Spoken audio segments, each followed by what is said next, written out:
نون league اور Peoples party کے درمیان مذاکرات کا 5واں دور بھی نتیجہ خیز ثابت نہ ہو سکا۔ Power sharing formula dead lock کا شکار۔ آج دوبارہ بیٹھک لگے گی۔ نون لیگ پیپلز پارٹی کو تاحال کابینہ کا حصہ بننے پر راضی نہ کر سکی۔ پیپلز پارٹی بھی نون لیگ کو آئینی عہدوں کی حوالگی پر آمادہ نہ کر سکی۔ اعظم نذیر تارڑ نے دعویٰ کیا ہے کہ بات چیت مثبت انداز میں آگے بڑھ رہی ہے۔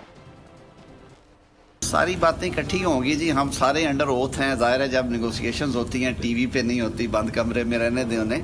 اچھے ماحول میں ہو رہی ہیں، پازیٹیو ہے، اچھا نتیجہ نکلے گا انشاءاللہ اور پاکستان کے لیے اچھا ہوگا انشاءاللہ۔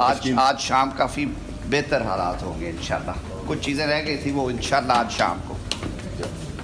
سر پیپلز پارٹی کی جو ڈیمانڈس ہیں وہ مسلم لیگ پورا کرے گی؟ دیکھیں بیٹھے ہی اس لیے ہوئے ہیں نا جی کہ دوستوں کو ساتھ لے کے چلنا ہے، تو انشاءاللہ باہمی مشاورت سے ہی ہوگا۔ سبسکرائب کریں اور بیل دبائیں تاکہ کوئی خبر رہ نہ جائے۔